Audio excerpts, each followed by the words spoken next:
सह वीर्यं कर्वावहै तेजस्विनावधीतमस्तु मा विद्विषावहै। ओम शांति शांति शांति। आज हम सभी लोग संस्कृत प्रदेश नामक इस यशस्वी YouTube चैनल के माध्यम से महाकवि भारवीकृत महाकाव्य किरातार्जुनीयम के प्रथम सर्ग के कतिपय श्लोकों को पंक्तिशः अध्ययन करने हेतु यहाँ पर उपस्थित हुए हैं। इस हेतु में डॉक्टर परमेश जी का और उनकी जो टीम यह लोकोपकारक कार्य कर रही है उसके लिए मैं बहुत बहुत बधाई शुभकामनाएं देते हुए उनका आभार भी प्रकट करती हूँ कि आपने हमें इस यज्ञ में कुछ अपनी भी आहुति डालने का अवसर दिया। तो बहुत बहुत धन्यवाद परमेश जी। मेरी आवाज आ रही है? धन्यवाद मैम, धन्यवाद मैम जी। तो जैसा कि हम सभी लोग जानते हैं कि जो हमारा संस्कृत साहित्य है वह वैदिक और लौकिक दो भागों में बटा हुआ है। तो हमारे जितने वेद हैं, चारों वेद, जिसमें ऋग्वेद, यजुर्वेद, सामवेद, अथर्ववेद और इनके ब्राह्मण ग्रंथ तथा इनके जो आरण्यक ग्रंथ हैं और इनके सार स्वरूप उपनिषद, वेदांग आदि, ये सभी हमारे वैदिक साहित्य के अंग हैं, वैदिक साहित्य माने जाते हैं। और लौकिक साहित्य का आरंभ महाकवि कालिदास के, महाकवि वाल्मीकि के आदि काव्य रामायण से माना जाता है।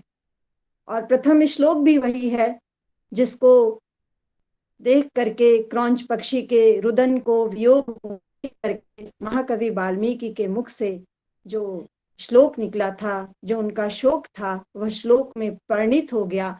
वही हमारे लौकिक संस्कृत साहित्य का प्रथम श्लोक भी माना जाता है।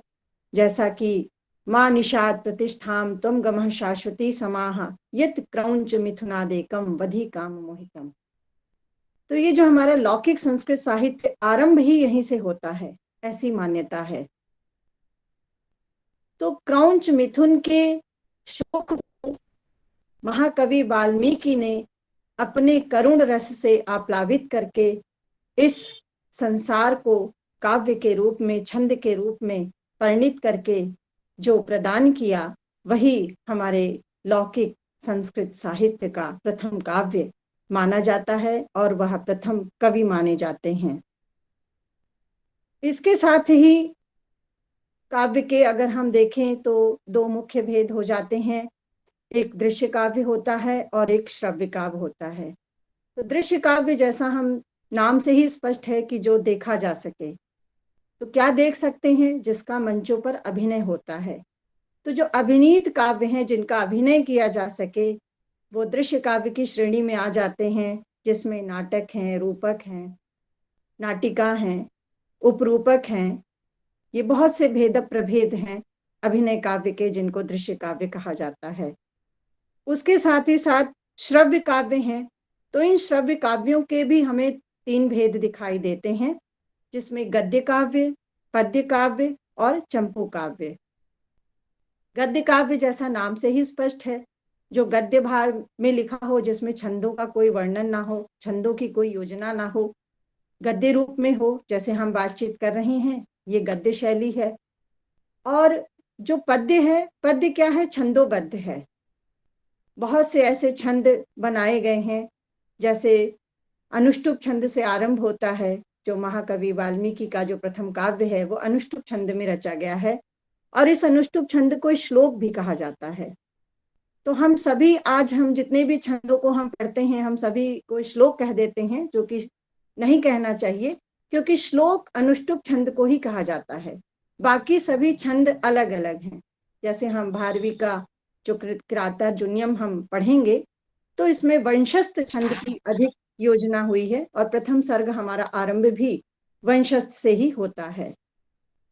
तो यह भी हम लोगों को थोड़ा सा ध्यान रखना चाहिए, क्योंकि हम लोग हर एक छंद को श्लोक कह देते हैं, जबकि श्लोक अनुष्टुप छंद को ही कहा गया है। अनुष्टुप छंद का एक अपर नाम श्लोक भी है।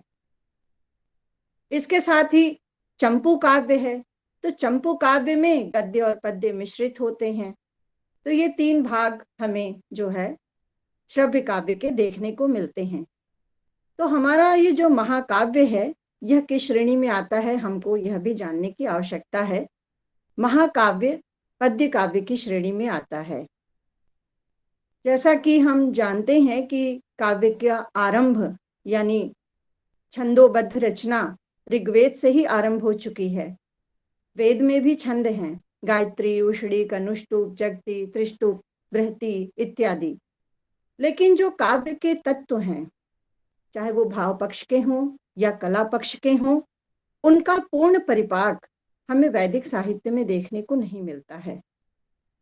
तो इस हेतु लौकिक साहित्य में जो हम इन तत्वों का पूर्णतः अनुशीलन, अन्वेषण और इनका पूर्ण आनंद उठा सकते हैं, तो लौकिक साहित्य इस दृष्टि से भी बड़े ही महत्वपूर्ण है। जैसा कि हम लोग अभी बात कर चुके हैं कि पहला काव्य महर्षि वाल्मीकि का जो कि रामायण है और वह करुण रस से ओतप्रोत है। इसके साथ ही साथ उस महाभारत और हमारा कालिदास वो वाल्मीकि के द्वारा लिखा गया रामायण, यह दोनों उपजीव्य काव्य हैं। इन काव्यों को आधार बना करके, इनकी कथानकों को आधार बना करके अनेक महाकवियों ने, जिनमें भास हैं, कालिदास हैं, भारवी हैं, भवभूति हैं, श्रीहर्ष हैं, इन सभी महान कवियों ने अपने अपने काव्यों की रचना की और उन्हें भाव और कला पक्ष से भरपूर बना करके सहृदयों को आनंदित किया। मूलतः आचार्यों का मानना है कि जो रस है वह आनंद का कारक है। रस यदि काव्य में ना हो तो वह काव्य आनंद प्रदान करने वाला नहीं होता है। तो रस आनंद का स्रोत है, इसलिए रस योजना काव्य का एक अनिवार्य अंग है। किंतु जो हमारे महाकवि हैं वो रस के लिए काव्य नहीं लिखते हैं। वह इतने विद्वान हैं, वह इतने व्युत्पन्न हैं कि उनके मुख से, उनकी जिह्वा से, उनकी अंतरात्मा से जो छंद निकलता है वह रसमय ही होता है।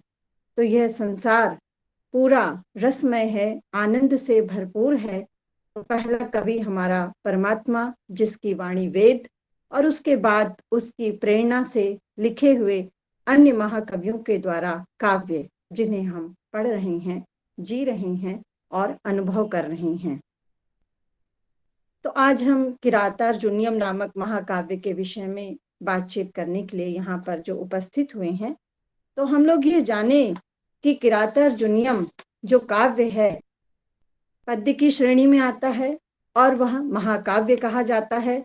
तो महाकाव्य की रचना किस प्रकार से होती है, महाकाव्य किस में लिखे जाते हैं, यह भी एक प्रश्न है।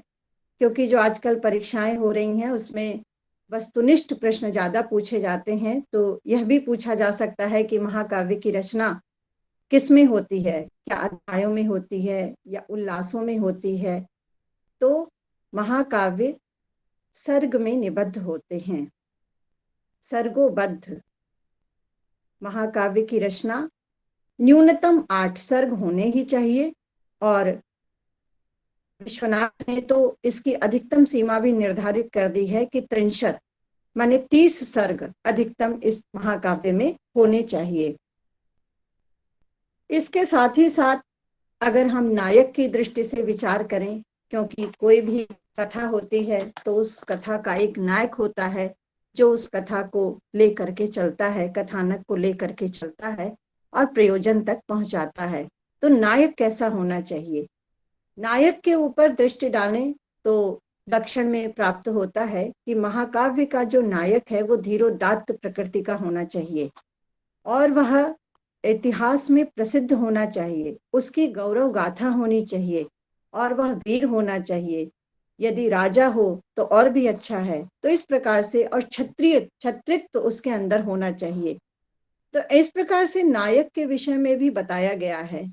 इसके साथ रस, जो कि काव्य का महत्वपूर्ण अंग है, तो रस कैसा होना चाहिए, कौन सा रस, रस तो सभी हो सकते हैं, जो हमारे साहित्य में 9 रस बताए गए हैं, रस तो कहीं ना कहीं सभी मिलेंगे, लेकिन कौन सा रस प्रधान होना चाहिए, किस रस को मुख्य आधार बना करके महाकाव्य की रचना कवि को करना चाहिए। तो इसके विषय में भी कहा गया है कि वीर रस हो या श्रृंगार रस हो, इस प्रकार से इन रसों को लेकर के कवि जो है अपने काव्य की रचना कर सकता है। शांत रस प्रधान भी महाकाव्य की रचना की जानी चाहिए, जैसे हमारा महाभारत शांत रस प्रधान है। अगर कथा वस्तु के विषय में सोचें कि कथा वस्तु कैसी होनी चाहिए, भाई अगर महाकाव्य रचना है, लिखना है, तो उसकी कथा वस्तु किस प्रकार की होनी चाहिए। तो कथा वस्तु के विषय में कहा है लक्षणकारों ने, आचार्यों ने, कि ऐतिहासिक कथा को भी आधार बना सकते हैं और कल्पित कथा भी ली जा सकती है, तथा धर्म, अर्थ, काम और मोक्ष जो मनुष्य के 4 पुरुषार्थ बताए गए हैं, तो इन धर्म, अर्थ, काम और मोक्ष, इन चारों में से कोई ना कोई निश्चित रूप से उस महाकाव्य का प्रयोजन या फल होना चाहिए। बिना प्रयोजन के, बिना फल के महाकाव्य की रचना निरर्थक है। तो इस प्रकार से फल के विषय में भी जो है आचार्यों ने अपने विचार रखे हैं। और जैसा कि हमने अभी कहा कि साहित्य दर्पणकार आचार्य विश्वनाथ ने महाकाव्य का लक्षण बहुत ही विस्तार से दिया है। तो हम लोग इस ग्रंथ को आरंभ करने से पहले जो है किरातार्जुनीयम और भारवी के विषय में थोड़ा और जान लेते हैं कि किरातार्जुनीयम जो है वो 18 सर्गों में निबद्ध है और यह ऐतिहासिक महाकाव्य है और इसकी कथा महाभारत से ली गई है। महाकाव्य के रचयिता महाकवि भारवी हैं और इनका समय लगभग 7वीं शताब्दी के पूर्वार्ध का माना जाता है। संस्कृत साहित्य में जिस प्रकार से महाकवि कालिदास को कनिष्ठिकाधिष्ठित कह करके उनको अग्रणी माना गया है, सर्वश्रेष्ठ माना गया है, यानी उनके बराबर का कोई भी कवि संस्कृत साहित्य जगत में आज भी नहीं आ पाया है। तो भारवी का क्या स्थान है संस्कृत साहित्य में, तो अर्थ गांधीर्य की दृष्टि से भारवी को द्वितीय स्थान प्राप्त होता है। अब ऐसा नहीं कह सकते हैं कि महाकवि कालिदास में अर्थ गांधीर्य नहीं है या अन्य में अर्थ की गंभीरता नहीं है, लेकिन यदि हम तुलनात्मक दृष्टि से अध्ययन करते हैं, विवेचन करते हैं, तो उसमें हम भारवी को नंबर 1 पर पाते हैं। और इनके लिए एक उक्ति भी प्रसिद्ध है, भारवेर अर्थ गौरवम। तो महाकवि भारवी ने भी कालिदास की तरह, जैसे हमें कालिदास का कोई परिचय विशेष रूप से प्राप्त नहीं होता है और उनके जन्म के समय के विषय में भी ज्ञात नहीं हो पाता है, उसी प्रकार से भारवी ने भी अपने ग्रंथों में कहीं पर भी अपने जीवन के विषय में कोई बहुत स्पष्ट संकेत नहीं दिया है। जनश्रुतियों के आधार पर, किंवदंतियों के आधार पर ही इनके विषय में कुछ जानकारियां जो प्राप्त होती हैं वो इतस्ततः ग्रंथों में देखने को मिलती हैं। जैसा कि ऐसा पढ़ने को मिलता है कहीं कहीं कि भारवी जन्म से अत्यंत निर्धन थे, किंतु उनकी जो बुद्धि थी वो बड़ी ही प्रबुद्ध थी और वो निरंतर साहित्य साधना में ही, विद्या की साधना में ही तल्लीन रहते थे। वैसे तो संपूर्ण महाकाव्य ही भारवी का जो किरातार्जुनीयम है वो अनुकरणीय है, लेकिन उनके द्वारा लिखित कुछ एक श्लोक बहुत ही प्रसिद्ध हुए हैं। और ऐसी जनश्रुति यह भी है कि एक श्लोक जो हमको मिलता है, छंद मिलता है किरातार्जुनीयम में, सहसा विदधीत न क्रियाम अविवेकः परमापदाम पदम वृणतो ही विमर्शकारिणम गुण लुब्धा स्वमेव संपदः। ये एक जनश्रुति है कि यही शायद किरातार्जुनीयम का प्रथम श्लोक है। किस प्रकार से, क्योंकि जैसी कथा मिलती है उस कथा में यह बात सामने निकल कर आई है कि भारवी जब बहुत निर्धन थे तो वो किसी राजा, और उनके अंदर विद्या, प्रगाढ़ विद्या थी, प्रबुद्ध विद्वान थे, काव्य उनके भीतर समाया हुआ था, रचना शैली उनकी थी, तो वो एक किसी राजा के आश्रय की तलाश में थे कि कहीं से उन्हें राजाश्रय प्राप्त हो जाए तो उनका जीवन भी आसानी से, सहजता से व्यतीत हो सकेगा और वो अपनी विद्या और साधना को भी निरंतर जारी रखेंगे। तो ये जनश्रुति के आधार पर यह पाया जाता है कि ये जो श्लोक है, जब वो राजाश्रय की तलाश में थे, खोज रहे थे किसी राजा को, तो ये उनके मुख से सहसा ये श्लोक, ये छंद निकल पड़ा कि सहसा विदधीत न क्रियाम विवेकः परम आपदाम पदम वृणुते ही विमृश्यकारिणम गुण लुब्धा स्वमेव संपदः। और ये श्लोक, यह छंद इतना जीवन के लिए इतना उपयोगी है, जीवन के लिए इतना मार्गदर्शक है। इसमें यह कहते हैं कि किसी भी मनुष्य को अविवेक पूर्वक, शीघ्रतावश, उत्तेजना में कोई भी कार्य शीघ्रता से नहीं निर्णय ले लेना चाहिए। क्यों?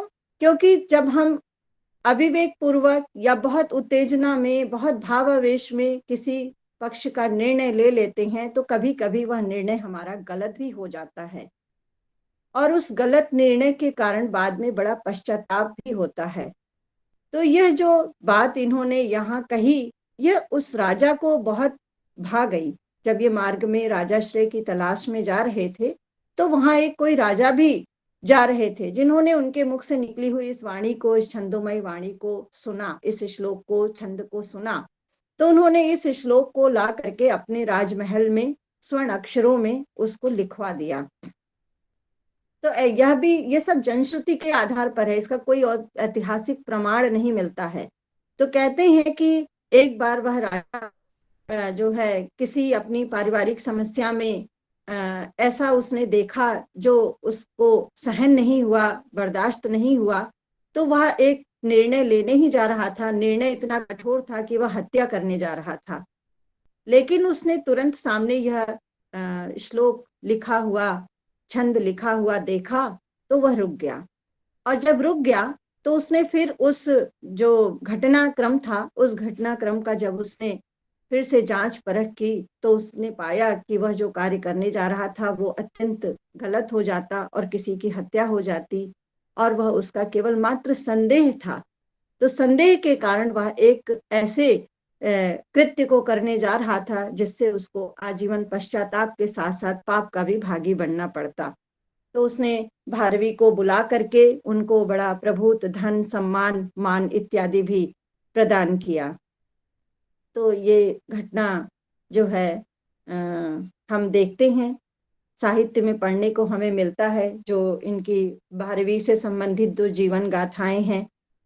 तो इस प्रकार से प्रेरणादायक यह श्लोक भारवी द्वारा रचित है, जो जिसे हमें भी अपने जीवन में सदैव उतारना चाहिए और सदैव सामने रखना चाहिए। दूसरा यह भी है कि भारवी कैसे थे, आध्यात्मिक रूप से किस प्रकार के थे वो। तो जब हम उनका किरातार्जुनीयम ग्रंथ देखते हैं तो वह शैव उपासक थे, शिव के उपासक थे, यह देखने को मिलता है। और जैसा कि राजनीति के कुशल ज्ञाता थे महाकवि भारवी, राजनीति के कुशल ज्ञाता थे। उनके राजनीति का कौशल उनके ग्रंथ किरातार्जुनीयम में पग पग पर देखने को मिलता है, कूटनीति, राजनीति इत्यादि।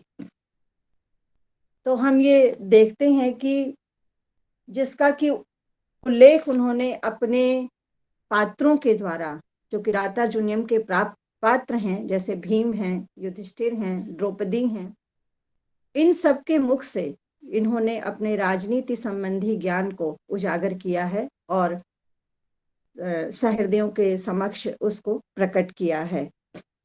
तो जैसा कि स्पष्ट रूप से यह देखने को मिलता ही है कि कालिदास का प्रभाव भारवी पर बहुत अधिक है और भारवी का प्रभाव माघ पर है। उपमा कालिदासस्य भारवे अर्थ गौरवम दंडिनः पद लालित्यम माघे संति त्रयो गुणाः। यह जो पंक्ति हमें सुनने को मिलती है, देखने को मिलती है, यह पंक्ति भी कहीं ना कहीं इनके कालक्रम का विवेचन प्रस्तुत करती है। यानी भारवी कालिदास से प्रभावित हैं और माघ भारवी से प्रभावित हैं। तो यह भी एक दृष्टिकोण है जिससे कि हम इनके कालखंड को बांट सकते हैं या बता सकते हैं कि भारवी का समय कालिदास के बाद रहा होगा और माघ भारवी से के बाद के रहे होंगे। तो भारवी कालिदास और माघ के मध्य कहे जा सकते हैं। एक बात और भी गंभीर है भारवी के संबंध में।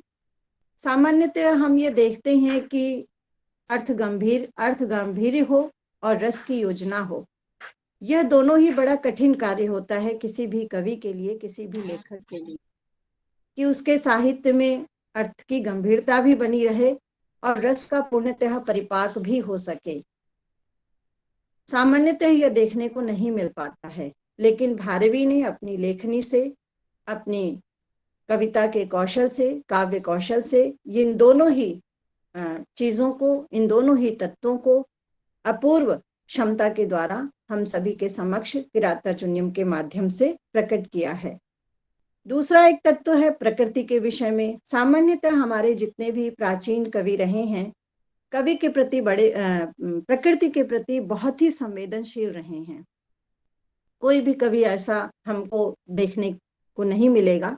आरंभ ही हम करते हैं महाकवि आदि कवि वाल्मीकि जी से, तो प्रकृति के प्रति बहुत संवेदनशील हैं और प्रकृति से आधारित उनका काव्य चलता है। कालिदास, लेकिन क्या भारवी इस दृष्टि में कहीं हमें कमजोर दिखाई पड़ते हैं या भारवी की दृष्टि उधर नहीं गई?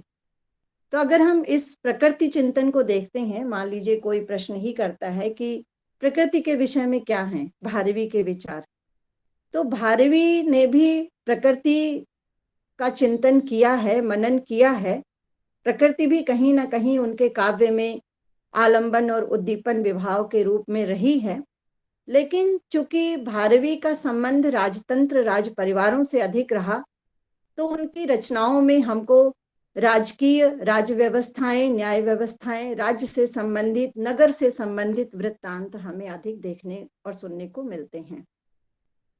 वाल्मीकि या कालिदास, इन लोगों के जो अधिकतर काव्य थे वो वन्य जीवन पर आश्रित थे। जैसे अभिज्ञान शाकुंतलम देखें तो पूरा जंगल, वन्य, आश्रम, इन सभी से, इन कथानकों से ओतप्रोत है। और वाल्मीकि जी को भी हम देखें तो उनका भी जो रामायण काव्य है, हम सभी जानते ही हैं कि वह अरण्य से ही ज्यादातर उसका संबंध रहा है, ज्यादातर। तो इस प्रकार से भारवी का जो प्रकृति चिंतन है वो यह नहीं कह सकते हैं कि बिल्कुल नगण्य है, लेकिन चूंकि उनका जो उनके महाकाव्य का या उनके जो ग्रंथ थे, उनकी जो रचनाएं थी, उनकी जो विषय वस्तु वो ज्यादातर नगरों से संबंधित रही, राजतंत्र से संबंधित रही, तो इसलिए हमें इस प्रकृति के दृश्यों का बहुत कम अवलोकन मिलता है।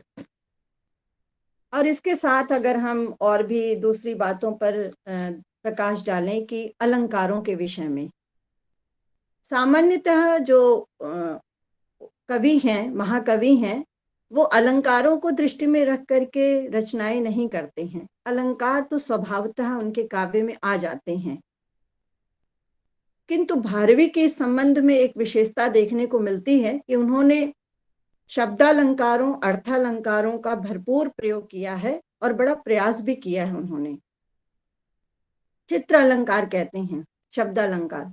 चित्र अलंकार माने जिसमें कि जो है शब्दों के प्रयोग का, अक्षरों के प्रयोग का कौशल देखने को मिलता है, यह भी एक प्रतिभा है।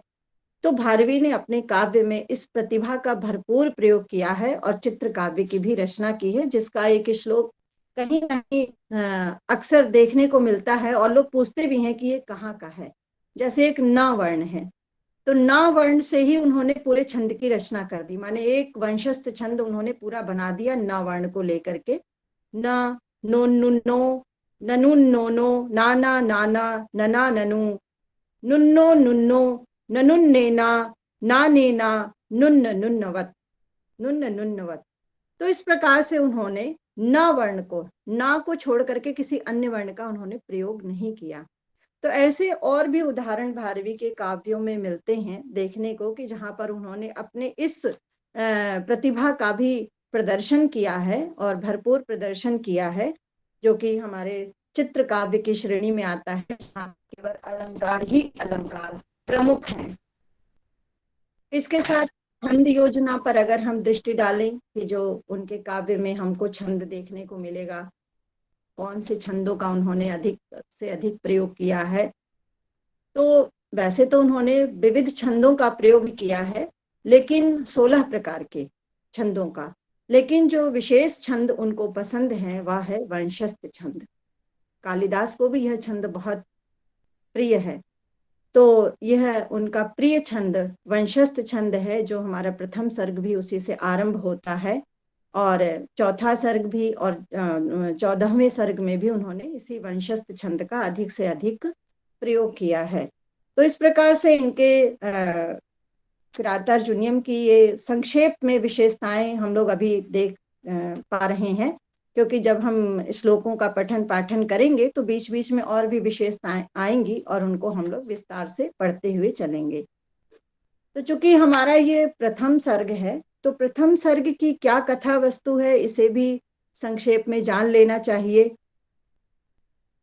चूंकि यह कथानक महाभारत से लिया गया है, महाभारत के जो पात्र हैं या महाभारत की जो कथा है उससे हम सभी लोग चिर परिचित ही हैं। यह कोई ऐसी चीज नहीं है, ऐसी कथा नहीं है जिसे कि कोई न जानता हो।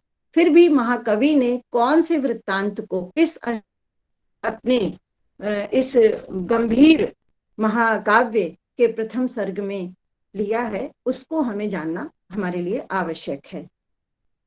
तो जैसा कि काव्य का आरंभ ही द्वैत वन में होता है। अब ये द्वैत वन क्या है? क्योंकि द्वैत क्रीड़ा हुई थी, ये सभी लोग जानते हैं कि कौरव और पांडवों के मध्य एक द्वैत क्रीड़ा, जुआ जिसको कहते हैं, हुई थी, जिसमें पांडव अपना सब कुछ, राजपाट सब कुछ हार गए थे।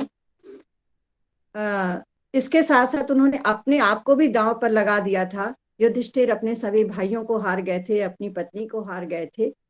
तो उसके बाद, हारने के बाद जो है, इन लोगों को वनवास दिया गया था, 12 वर्ष का वनवास और 1 वर्ष का अज्ञातवास।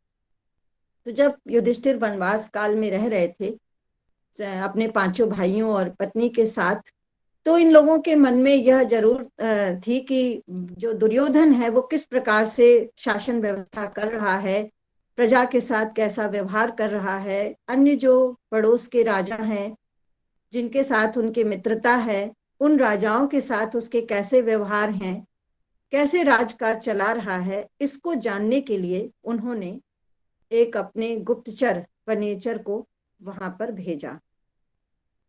तो वह वनेचर जा करके दुर्योधन के पास जाता है और वहां की सारी राजकीय व्यवस्थाओं को देख करके और दुर्योधन के बदले हुए व्यवहार को, जो कि बनावटी व्यवहार ही कहा जा सकता है, क्योंकि मनुष्य का स्वभाव बदलता नहीं है, वह बदलने का प्रयास दिखाता है, लेकिन ऐसा कहा गया है मनोविज्ञान की दृष्टि से कि 100% मनुष्य का स्वभाव नहीं बदल सकता है और नहीं बदलता है।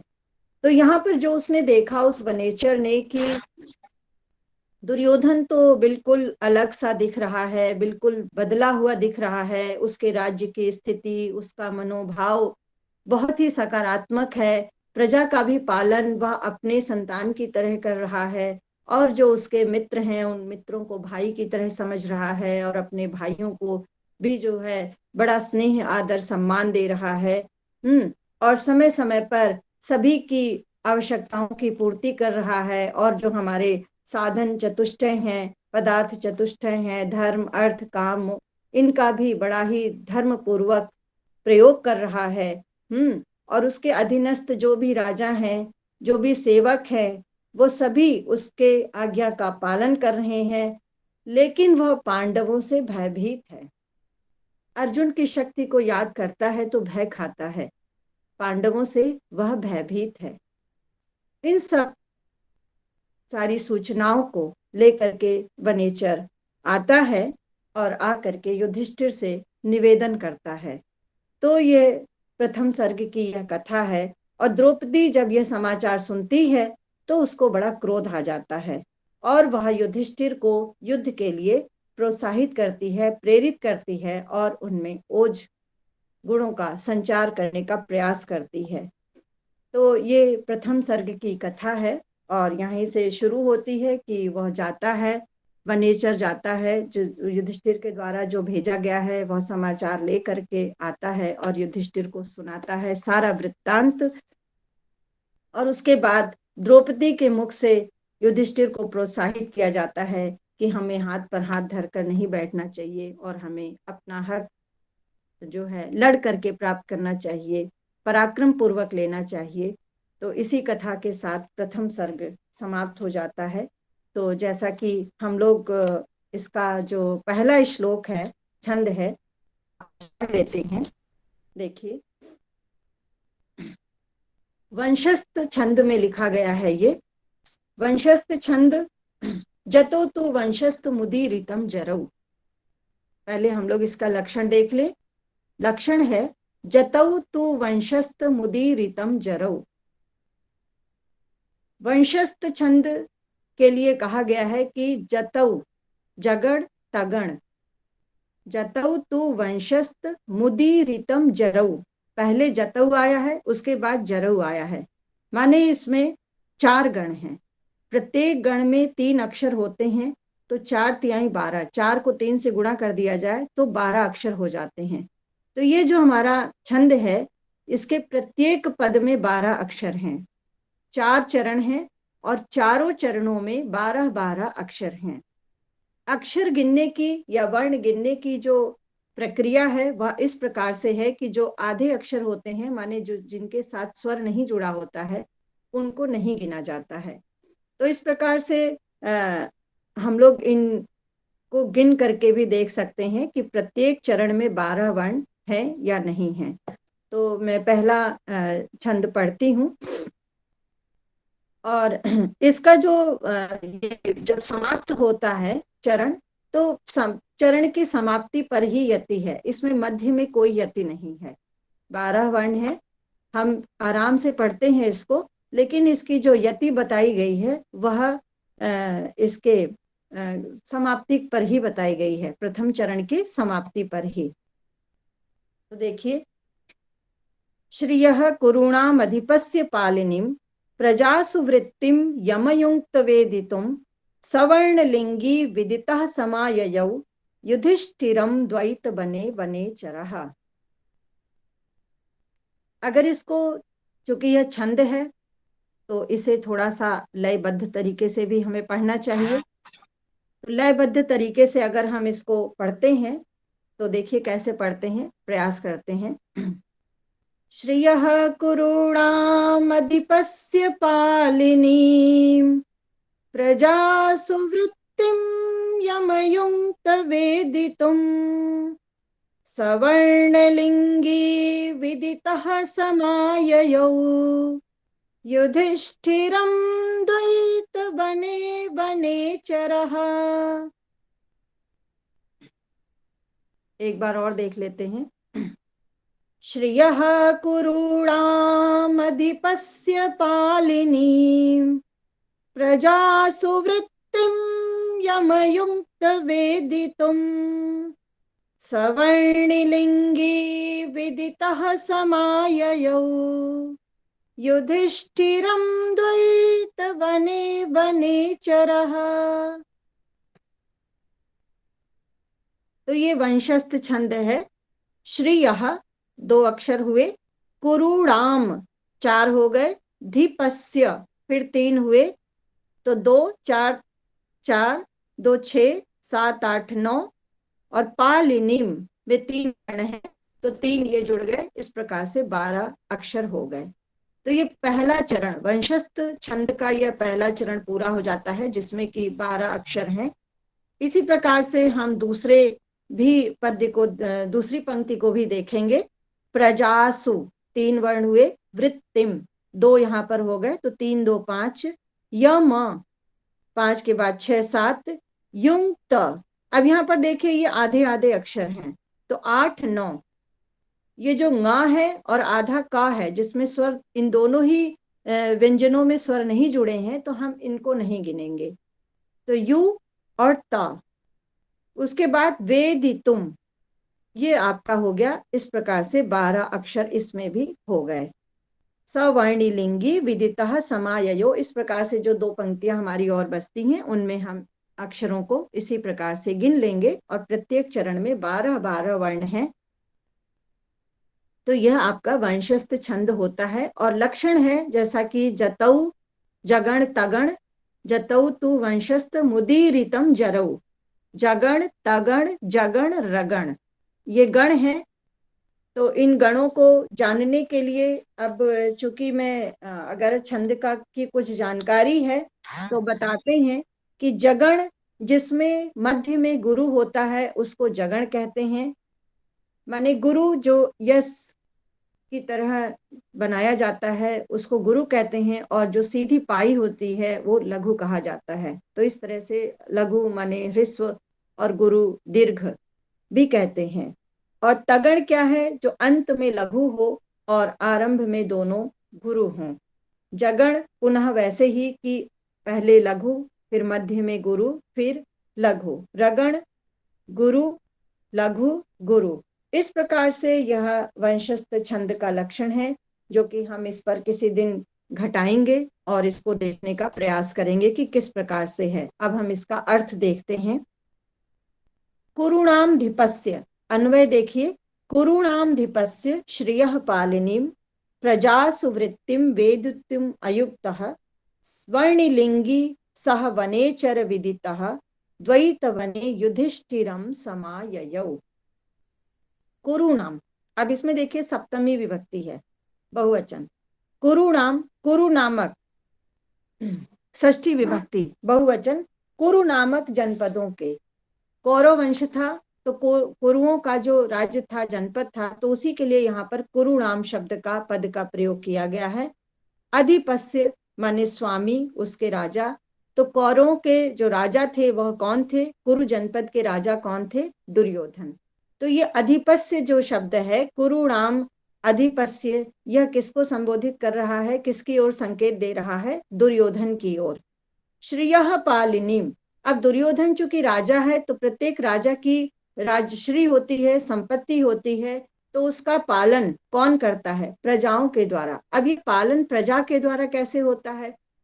जो भी राजा की संपत्ति होती है, राजा की अपनी तो होती नहीं है, राजा प्रजा से कर लेता है और वह कर राज्य की संपत्ति होती है। तो जो राजा जितना अच्छा होता है, उसकी प्रजा जितनी सुखी और समृद्ध होती है, उस राजा के राज्य के कोष में भी उतनी ही अधिक धन संपत्ति होती है। तो इस प्रकार से जो राजा की श्री है, राज्य की जो लक्ष्मी है, राज्य का जो खजाना है, उसको पालन करने वाला, उसको समृद्ध करने वाला कौन होता है? प्रजा होता है। तो इसलिए यहाँ पर श्रियः पालिनीम माने उस लक्ष्मी का संरक्षण करने वाला, उसको प्रतिष्ठित करने वाला, उसको संवर्धन करने वाला कौन है? प्रजासु माने प्रजाजनों के विषय में। यहाँ पर सप्तमी है, प्रजाजनों के विषय में। वृत्ति माने व्यवहार को। वेदितुम जानने के लिए, यहाँ पर तुमुन प्रत्यय का प्रयोग किया गया है। यम जिसको अयुक्त माने जिसको नियुक्त किया था, युक्त अयुक्त भूतकाल में जिसको नियुक्त किया था पहले। आज वर्तमान की बात नहीं हो रही है, जिस समय वो बात कर रहे थे उस समय की बात नहीं है, बहुत पहले युधिष्ठिर ने इस प्रकार के एक गुप्तचर को नियुक्त कर दिया था। वर्णलिंगी, वर्णलिंगी जो शब्द है ये ब्रह्मचारी वेश धारण करने वाले के लिए कहा गया है। वह कौन था? वनेचर। वनेचर एक जाति है, उसको किरात या भील जाति का माना जाता है। विदितः जो जंगलों में रहती हैं, तो ये जनजातियां कही जा सकती हैं, जंगल में रहने वाली जातियां। तो विदितः का अर्थ है वो सभी वृत्तांत को जान करके या जान कर समझ करके द्वैत बने, उस द्वैत नामक तपोवन में, तपस्या जहां पर वो लोग पांडव लोग जिस वन में रह रहे थे, रह करके तप साधना कर रहे थे, उस वन में युधिष्ठिरम धर्मराज युधिष्ठिर के पास समाययौ, सम्यक्तया आययौ, वो समस्त समाचारों को जान करके कुशलता पूर्वक वह वहां से लौट आया। किसके पास? युधिष्ठिर के पास। तो अब हम लोग इसको अन्वय से देखते हैं। अभी हम लोगों ने प्रत्येक पद का यहाँ पर अर्थ देखा। तो कुरुणाम अधिपस्य श्रियः, दुर्योधन की राजलक्ष्मी का पालन करने वाले, राजलक्ष्मी का संवर्धन करने वाले, प्रजासु वृत्तिम, प्रजाओं के विषय में या प्रजाओं के संबंध में उसके कैसे व्यवहार हैं, किसके? उस दुर्योधन के। वह प्रजा के साथ कैसा व्यवहार कर रहा है? किस प्रजा के साथ? जो प्रजा उसकी राजलक्ष्मी का संवर्धन कर रही है, उसका पोषण कर रही है, उसकी वृद्धि कर रही है, ऐसी प्रजाओं के साथ उस दुर्योधन का किस प्रकार का व्यवहार है, ऐसा जान करके क्यों जान करके? क्योंकि उसको जानने के लिए युधिष्ठिर के द्वारा नियुक्त किया गया था। अयुक्तः, नियुक्त किया गया। सह वर्णलिंगी वनेचरः, वह वनेचर, ब्रह्मचारी वेशधारी वह वनेचर, विदितः, संपूर्ण कथ्य को जान करके, संपूर्ण समाचार को जान करके, द्वैत वने, उस द्वैत वन में समाययो, वापस लौट आया। मेरे ख्याल से ये अर्थ समझ में आ गया होगा कि युधिष्ठिरम अयुक्तः, युधिष्ठिर ने जिसको नियुक्त किया था, ऐसा वह वर्णलिंगी वनेचर, ब्रह्मचारी वेशधारी वनेचर, कुरुणाम अधिपस्य, दुर्योधन की संपत्ति का पालन करने वाली, प्रजासु, प्रजाओं के विषय में, वृत्तिम, व्यवहार को जान करके, समाययौ द्वैत बने, द्वैत वन में लौट आया। तो इस छंद में, इस श्लोक में कवि ने सिर्फ यह बात, यह सूचना दी है कि जिस वनेचर को युधिष्ठिर ने गुप्तचर बना करके दुर्योधन के राज्य में भेजा था, दुर्योधन के कार्य और व्यवहार को जानने के लिए भेजा था, वह वहां से सारी घटनाओं को समझ करके, जान करके अब लौट आया है। अब वहां वह क्या घटना जानकर आया है, इस बात को वह अग्रिम पंक्तियों में, अगले छंद में बताएगा। तो ये आज का हमारा जो है ये यहीं पर समाप्त हम करते हैं। इसमें मुख्य बात यह है कि वंशस्थ छंद से आरंभ हुआ है, और सामान्यतः महाकाव्य में ऐसा होता है कि संपूर्ण जो सर्ग है वो एक ही छंद में चलता है, और अंत में सर्ग में, छंद में परिवर्तन करते हैं। तो इस सर्ग का, प्रथम सर्ग का जो छंद है वह वंशस्थ छंद है। अगर हम इस छंद को जान लेंगे, इसके लक्षणों को जान लेंगे, तो हमें सभी श्लोकों में यह सहायक होगा और लिखने के लिए, विशेषता लिखने के लिए।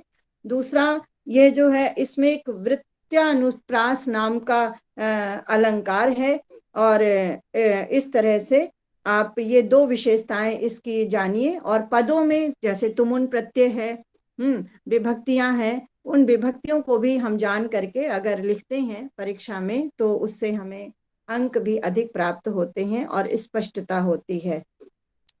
तो आज हम यहीं पर इस पाठ को यहाँ समाप्त करते हैं, और पुनः हम लोग दूसरे पाठ के लिए फिर मिलेंगे।